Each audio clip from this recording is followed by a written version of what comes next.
Hi guys, I'm Dr. Tara Tobias. I want to welcome you all back to my channel. In today's home exercise tutorial, we are going to go over a topic that came up a couple of times in the comments, and the question/comment was about arm swings. They had asked if I could give any exercises or advice or recommendations on how to relearn how to swing your arms. And I really love that question. I think a lot of people don't realize the importance of arm swing and when they're relearning how to walk. So the fact that a couple of people asked it, as someone who trains people how to walk for a living, it makes me very happy. So this video is going to have a little bit of something for everyone. So whether you are still working on how to sit up in bed, or you're in the process of learning how to transfer out of bed, or you're further on down the line and wanting to relearn how to swing your arms when you walk, I'm going to go through the whole progression from the foundation on up. So you will definitely find something in this video that you can apply to your current home exercise program. But before we jump into that, if you're new to my channel or you haven't yet subscribed, please go ahead and hit that subscribe button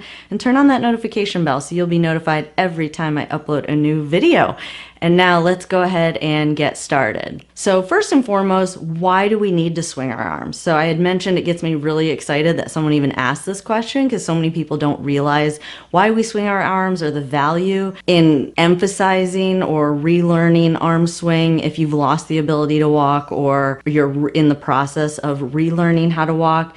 And really, arm swing is just a result of physics. So every time we take a step, there's a little bit of a rotation that goes on in our hips, and in order for us, the object, the mass, to stay balanced, anytime there is a rotation in the base of the structure, our legs, our lower body, the upper body needs to actually counter rotate or rotate in the opposite direction in order to keep us walking in a straight line. If you lose that rotation counter rotation relationship between the upper body and lower body, you may find that you either always walk off in one direction, so you can't maintain a straight line, or you're always leaning to one side, or you just may have pain because your other muscles are having to fight to keep your body balanced and to keep you walking in a straight line. So that is why we do swing our arms. So the next piece that I think is really important is what causes you to lose the ability to swing your arms. And there is a variety of reasons, and without knowing anyone's exact situation or diagnosis, or even the people that left this comment, I don't really know a whole lot about their situation. Some of the most common reasons that I see that people lose the ability to swing their arms is one, and probably the most common, is that you've been using an assistive device, specifically a one-handed assistive device, for a while, and that can really throw off your ability to swing your arms. Actually, not just one-handed, even a walker. If you've been using a walker for a long time, you will lose that rotation, counter rotation, or that relationship that I mentioned. Another reason is either tightness or weakness, not in the arms. I know a lot of you are going to think that I'm going to talk about the arms because it's arm swing, but really the movement is coming from the center of your body. So again, if you had a bottle with a top on it, right where the top and the bottle meet, or right where the little grooves are where the spinning occurs, that is what is happening. You have to rotate the bottle in one direction and the cap in the opposite direction to get it to unscrew. Same thing with your upper body versus your lower body. The lower body is rotating in one direction and the upper body is rotating in the opposite direction. So if you have any type of weakness through here, or spasticity, or you have one side of your body that's overly tight, that might be why you might see that you've lost that ability to swing your arms, is because you don't get that rotation, and so then therefore your arms are just going to stay still by your side. And then the last reason I can think of today, I'm sure I'm going to think of a whole lot more over the next week as I see some of your comments, because that's pretty much what's been happening with every video. When you guys start commenting and asking questions, it makes me think of more things I could have put in the video. But the last thing that I can think of off the top of my head that I see could be a potential reason is that you're just extremely unstable. You don't feel comfortable walking, so you kind of get that robot walk. So you're walking a little bit slower and your body just wants to stay upright, and so it just maintains a much more rigid state, and so you will lose that ability to swing your arms. So I hope that all made sense. You know me, I don't like to give the what without giving the why. I know that bothers a few of you out there, but I feel like when you understand why you're doing an exercise, it makes it so much easier to find the motivation to do these sometimes repetitive, monotonous exercises over and over and over again, which is what's required for your brain to learn these movements. I just feel like it makes it so much easier to muster up the motivation if you understand why. So now to the what. So as I had mentioned, although it's arm swing, it's really a rotation and a counter rotation that's coming from the core of your body. So that's what we're going to address today. So progression 1 would be starting laying down. So that's why this is good for anyone, regardless of where you are at in the recovery process. But that being said, even if you are advanced and you're walking or playing golf, or you're back to your normal routine, but you notice that you kind of have that robot walk, you want to start here. Remember, and I say this in a lot of my videos, you need a strong foundation in order to build the house, or eventually there's going to be some cracks in that structure. So a strong foundation is just absolutely necessary in order to build the layers of movement that you want to accomplish to continue to progress back to your normal activities. So here you're going to start just flat on your back.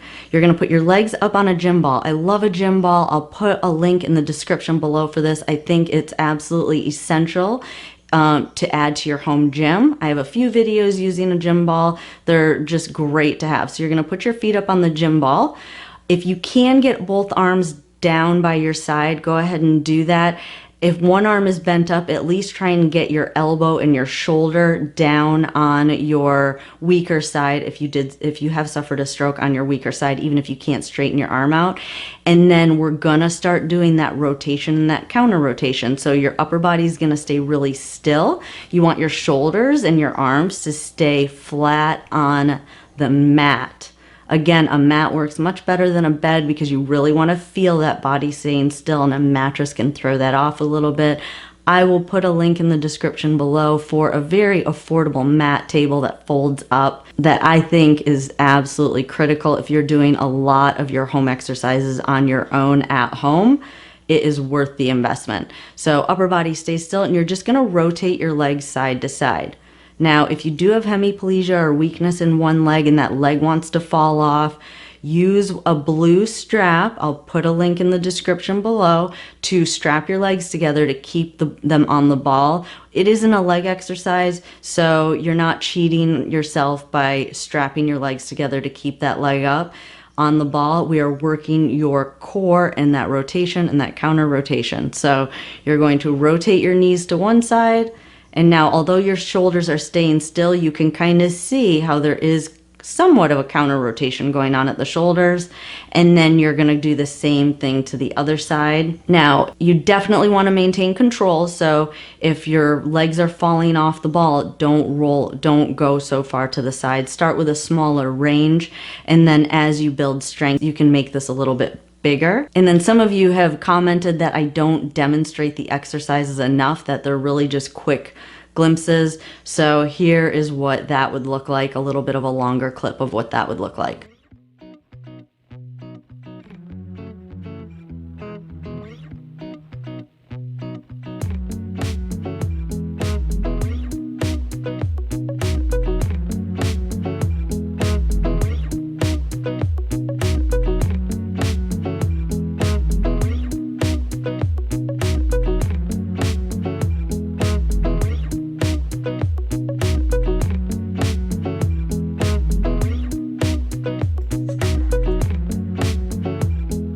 So along with this rotation, counter rotation that I talked about, there is something else that goes on that is absolutely essential, that is part of this foundation that you really do need to really get back to a natural arm swing. And that is the ability to dissociate the upper body from the lower body. So that means that lower body movement from the waist down, can move independent of movement from the waist up. You could kind of see that a little bit in the rotation, but another exercise that I think is critical to dissociate or to learn that dissociation between the upper body and the lower body are pelvic tilts.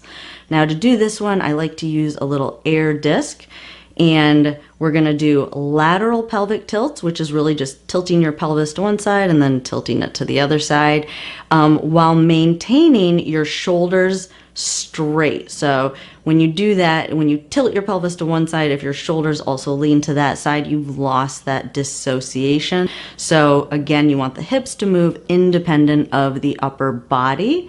So you're going to try and get one hip down to one side while keeping the shoulders still, and then the same thing to the other side. That is a lateral pelvic tilt. And then we're also going to do a forward backward pelvic tilt, or for some of you know the terms, an anterior posterior pelvic tilt.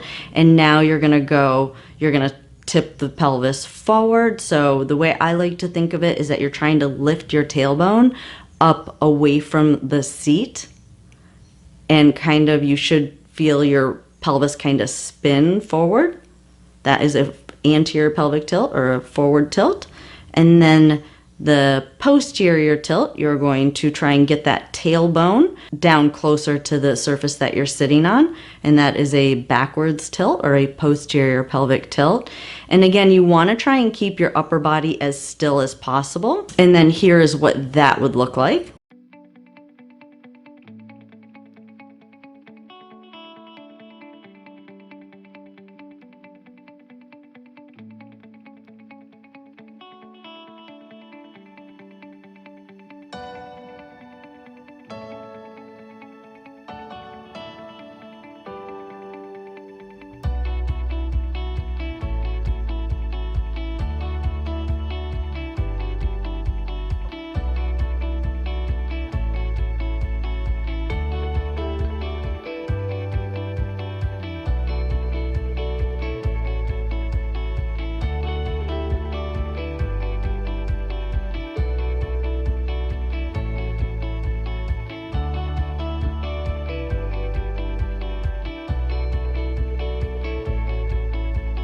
And now we're going to go back to that rotation that we started working on the mat, and we're going to advance that a little bit.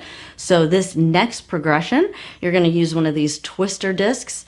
I love these. I use this for a few different things. I also have patients sit on it sometimes, but it's really just two surfaces with like kind of a frictionless layer in the middle that allows the top piece to twist on the bottom piece. And if you have a transfer disc, you can also use that. If you have one, you know what that is. If you don't, they're very expensive. So just go ahead and purchase one of these twister discs, which are a lot cheaper. But now you're going to stand on it. Now we're getting into some more advanced exercises. So this is really for someone who has a little bit better balance. You can see this thing is not very big, so your feet are very close together because you want them in the center of this disc. And you're going to stand up and hold on. You need to hold on to a very firm surface like a countertop. A chair is not going to work. It really needs to be something that is attached to the floor and is very stable. And we're going to work that rotation again. So the upper body, again, from the waist up, you want to try and keep it as still as possible. And you're just going to rotate your hips kind of side to side. So you're going to point them to about a 45-degree angle. If you can go further, great. But the key is your hips should be square, your shoulders should be square to the front the entire time. If you find that your knees are coming apart, you can either put a pillow in between your knees, or you can use that blue strap again to strap your knees together. Again, this is not, if your foot supinates at all, that's when you might see this. Or if your leg naturally goes out to the side when you walk, you might also see that your legs try and come apart when you do this. Just strap them together. Or if you're a little bit more advanced than that, or you have a little bit more hip strength, you can try squeezing a pillow in between your legs to try and keep your knees together. And then here is a little bit of a longer clip of what that would look like.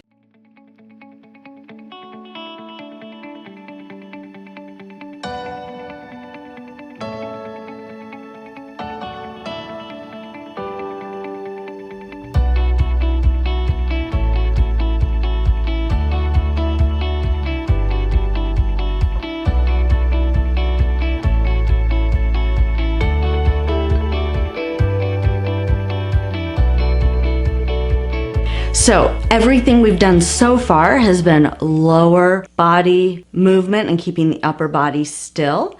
Now we're gonna switch gears a little bit and we're gonna go to keeping the lower body stationary and doing some rotation with the upper body. And for this one, you're gonna need a dowel rod. Something made out of PVC or a light wood, like a broomstick, would work best because it's lightweight. And then if you can, you're going to put this on your shoulders and hold on to it with both hands. If you don't have the range of motion in your arms to get your arms back on the dowel rod like I'm showing here, you can either hold the dowel rod in front of your body, or you can just cross your arms across your chest.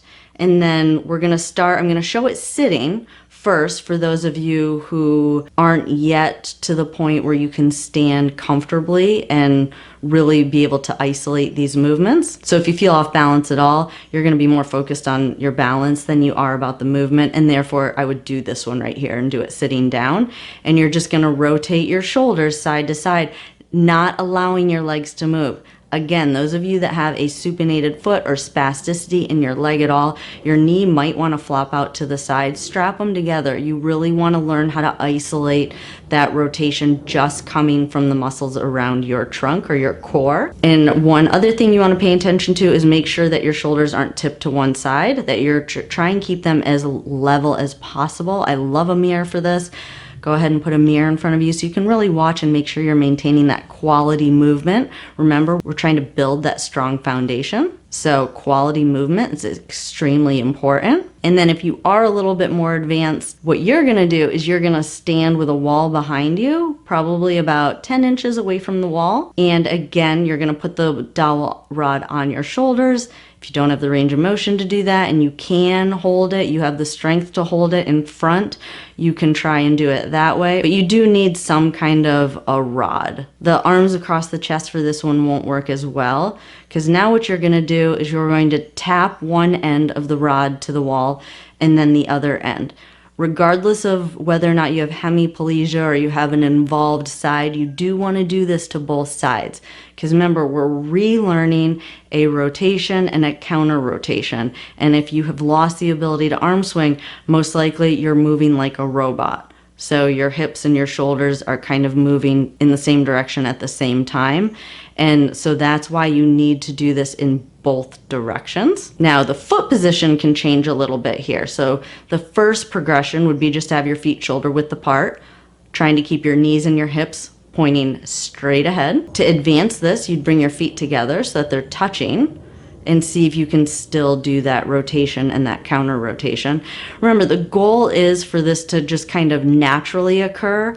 And if you've lost the ability to do that, some of it's just because you're not stable, which I had mentioned earlier. So challenging your foot position a little bit more here, or challenging your balance a little bit more here, and kind of forcing that rotation might make it just happen more naturally when you are working where your balance is being challenged a little bit more. And then we're gonna keep going with the different foot positions, getting a little crazy here. You're gonna stagger your feet now. So if you took a snapshot of someone's walking, just one still image, there would be a snapshot or a picture of the feet staggered. What also happens is when that happens, our hips do rotate a little bit toward the opposite side when you step that leg forward. So if you're stepping your right leg forward, your hips do rotate a little bit to the left, and then that's where that counter rotation with the shoulders needs to occur. So I like to have patients not really in the clinic. These are really things that usually don't require my skill, and if they do, then I just have someone do the easier difficulty level or the easier progression of this if we are working on arm swing. And then with your feet staggered, so if the hips are rotated, the right foot's forward and the hips naturally are going to rotate a little bit to the left, you really want to focus or emphasize the rotation to the right, so that counter rotation. And then for this one, you really can just work that counter rotation with whatever foot is forward. So if your right foot is forward, just kind of do repetitions where you're touching the right side of the pole to the wall. And then of course, when you switch your feet, which you should do is switch your feet and put your other foot forward, you're gonna work on touching the other side of the pole to the wall. And again, still working that rotation and that counter rotation. And that is it. Now, As you can see, I didn't do anything involving the arms, and going way back to the beginning, the reason is the arms are just a natural reaction to this rotation, counter rotation that's going on. If you do this for at least a month, all these exercises, and you feel like you're getting really good rotation and counter rotation, or you've done these exercises in the past and you are still not swinging your arms, let me know in the comments below. There are some strategies or tricks and some assistive devices that I can throw in here if there's enough of you to make another video on this, showing you some ways to kind of force the arm swing a little bit. So let me know in the comments below. Again, thank you to the 2 people who commented on this. I think it was an excellent topic.